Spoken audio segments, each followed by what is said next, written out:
Hey everybody, it's Tripl-L coming in to talk about Shokugeki no Soma chapter... I lost the chapter number just now. 312, there we go. Cool. Ooh, forgot that. Anyway, guys, man, finally the verdict is here. Soma wins. Can we even say we are surprised? We all expected that. The big thing was going to be how are they going to justify it, but once Soma brought up the fact that Asahi didn't experience failure, we kind of got the idea of where we were going. But man, this chapter just exposes again the critical problems with this arc and just how stupid things are, and also the limits to how far you can go with a cooking manga. So guys, get ready. We're going back into like a more critical thing. I guess that we should no, I'm ready. We're going into a critical thing. All right. So in this chapter we find out the reason that Asahi lost is because his own personal flavor, it just wasn't there, like, you know, behind all the skill, you know, she just couldn't find that bit that was Asahi. Now man, there's a lot of things going on here. You know, this whole rhetoric about people's personal flavor not coming out if they're using the skills from other people, honestly I find it to be a cop-out. You know what, the first time it was alright, but now this time it's like, I feel like someone's personal flavor can be the fact that they are copying people. I feel that's okay, and that just goes to show the thing here is just rhetoric. That's the problem with Shokugeki no Soma in terms of like making things work, or you know, trying to be objective with it just won't work, because all the author needs to do is say some rhetoric that doesn't really have any backing behind it. This has always been the case. Because for cooking, for dishes, we as viewers don't really have a good sense of what makes one thing better than the other. So you end up having the situation where this woman is talking about a very abstract concept such as, well, identity. Should identity be in cooking? Like, you know, to what degree does identity actually influence the meal, right? You could say that maybe originality, there's something different in Soma's dish, but then at the same time, Asahi gets something different in the fact that he's combining all these skills, and the fact that he was able to make all the skills mesh. Actually, you could say Asahi, his unique flavor is the ability to let all the dishes or all the different skills mesh well together. Like him being the unifying factor could very well be his identity in all of this. But again, the rhetoric, the author will push whatever rhetoric he wants, and it just reminds you that. Now the thing that is really funny about this is that what Asahi is ultimately defeated by is what ultimately took Soma out back when he was in Totsuki. And when you compare it back to Totsuki, that's where things get kind of crazy. Also, I don't think I said it out loud, but I'm not doing a face cam for this one just because my setup isn't set up right now, so that's why we're just doing the audio. But it's okay. We're gonna jump over. We're going back to chapter 103 of Soma, the end of the autumn elections arc. And why are we doing that? Because we need to expose how much of a circle this is and how pathetic the blue is, and how pathetic Asahi ultimately is as well. We go back here to this page where Senzaemon is saying the thing that ultimately decided the match was whether or not the dish could show the face of the cook. And then Gin's going in and saying it's a dish only that cook could make, a dish with true creativity. That's like the ultimate thing, and what they ultimately culminated that in is specialty.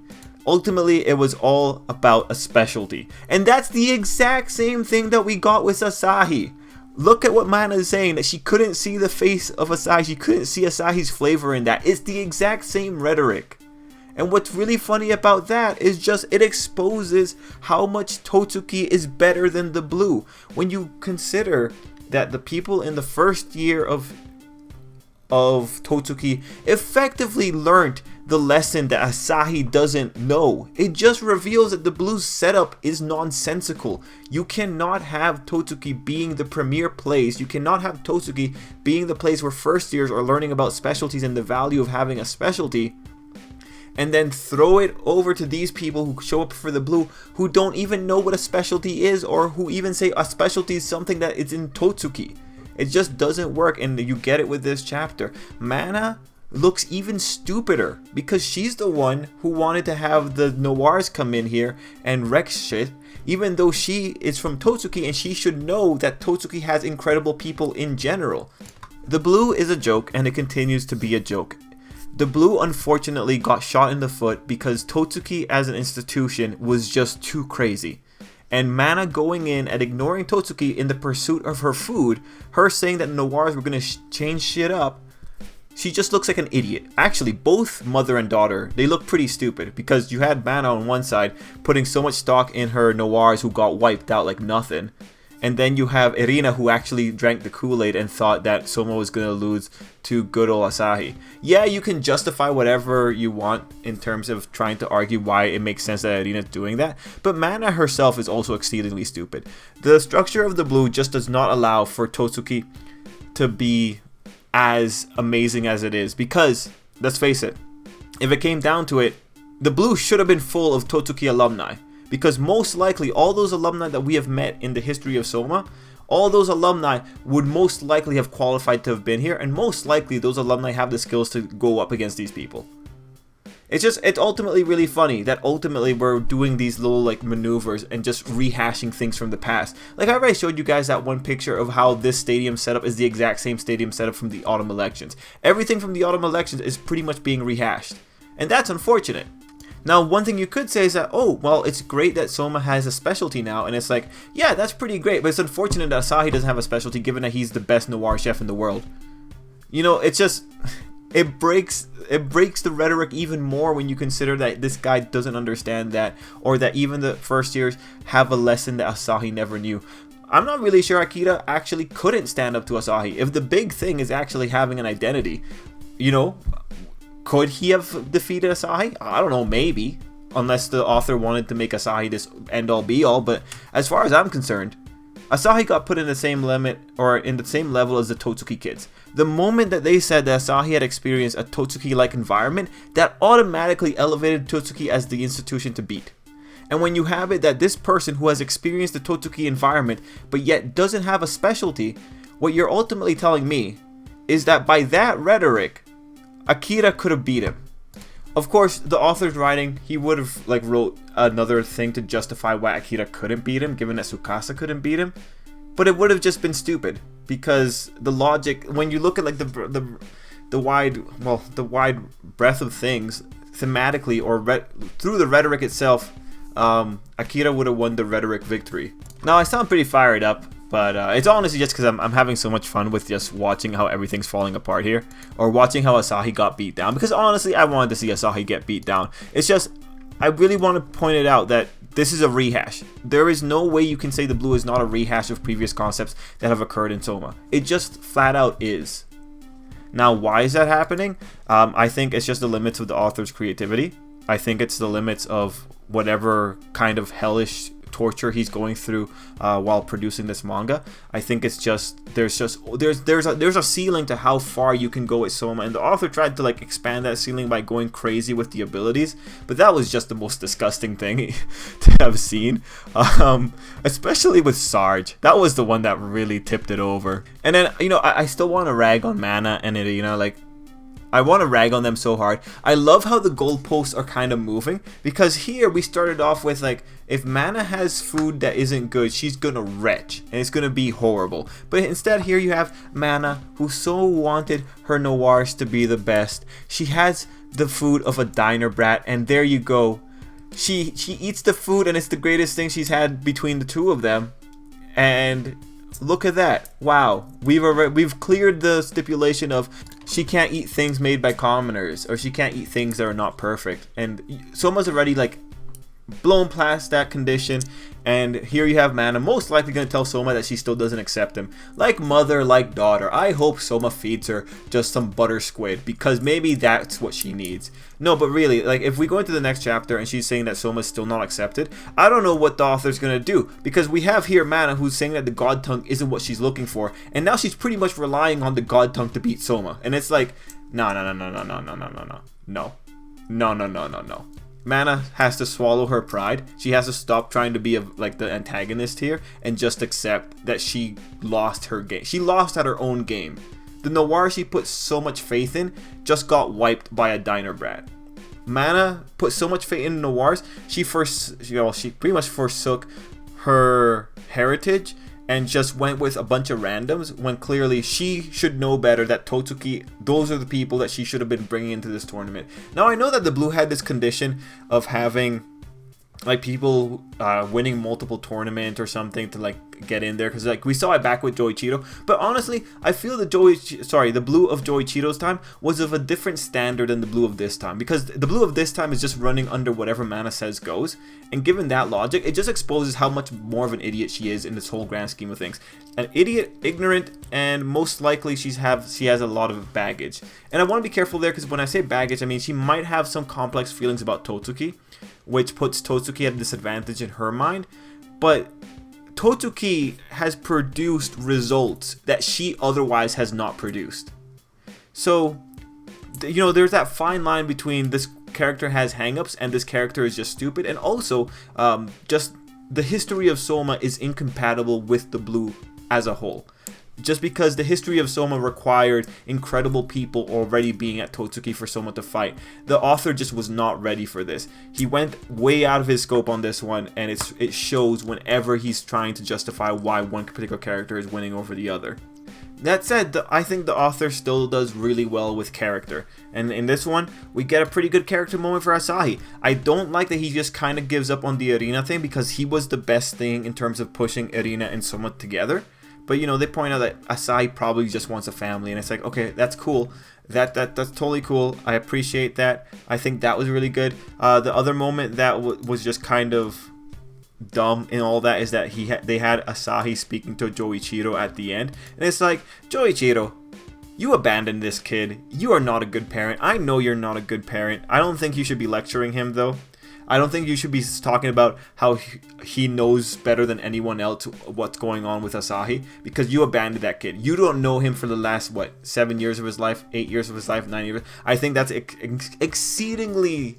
It's a bad moment. I think it's a bad moment. I know the author wants to paint it as it just being nice, but when you consider everything going on here, this is not... No. This kid's a criminal. This kid, from the way that the Noirs were presented to us, the viewers...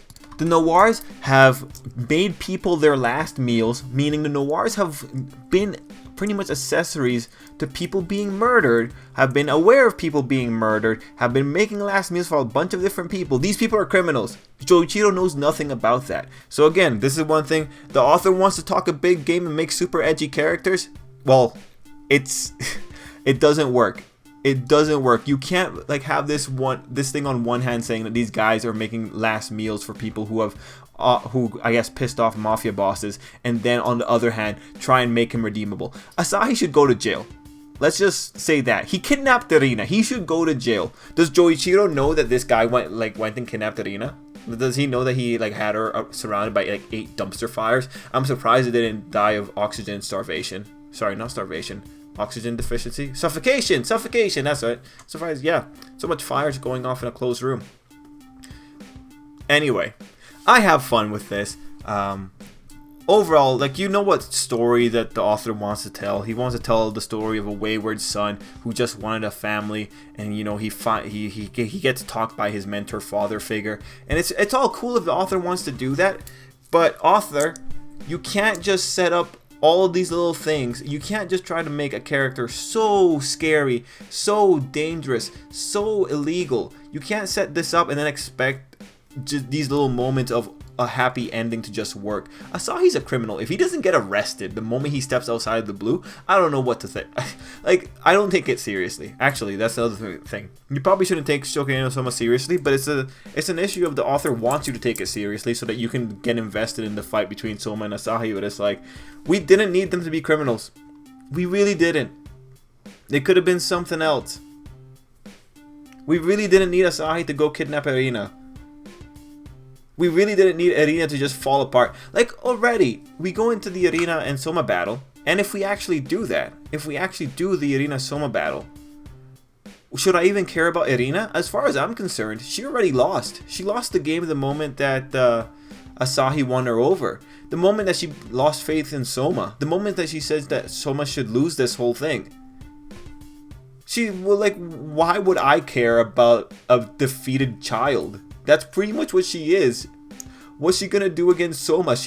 I hope that the author writes her as feeling really shitty about this whole thing, because she really deserves it. Really. And actually, the author could do it, because like I said, I think the author does really good character work. I think he screwed up when it comes to like setting up characters and trying to justify to you why a character should be feared or something. I think he does a really terrible job in that. But beyond that, once he has the character there, the character work that he does is good. I like thinking about everything. I think Azami was probably one of the better characters in Shokugeki no Soma. Like really, by the time this series ends, I think he's probably top 5 good, like well-written characters because he knew what he was doing with Azami. Mind you, Azami does have these moments where he just goes off on tangents, but I just think that's just how unhinged the character was. And I think that's another issue of the author. He was again trying to make this character scary, and in doing that, he kind of like went kind of crazy. But when you got down to brass tacks, it's like this guy, Azami's character, made sense. Like you could see what he was trying to go for if you were paying really close attention to his lines. I think it's really interesting that you ultimately have Azami, a character who was there specifically to try and help the mental well-being of chefs. That's ultimately all he wanted. He wanted to protect the mental well-being of chefs, the mental health of chefs. And then, you know, when you get into the blue and you find out about what the God Tongue has actually done, the fact that the Nakiri family is terrified of the God Tongue, it just reveals like Azami was trying to make the best of a really bad situation while also getting compromised. And as far as I'm concerned, from the way that this has kind of unfolded, Senzaemon took a gamble. He thought that the best way to save Erina was to surround her by like-minded peers. But at the end of the day, this arc confirmed that Azami's way was better, because Azami's way prevented Erina from getting as depressed or as messed up as she did during this arc. And we see how far friendship actually works for Erina when she's pressed by her mother. She just kind of abandons Soma effectively when she says that a Soma should just lose. She loses hope. You know, this arc, in trying to make Erina a damsel in distress, showed Azami's way might have been safer for Erina. Mind you, Senzaemon's going to win in the end because most likely Soma's going to save her. But that's a really risky gamble. That's such a risky gamble. Azami's way, while it would have made Erina a little bit miserable, would not have put her in the same condition as Mana. And it would not have allowed her to just go and get married to Asahi.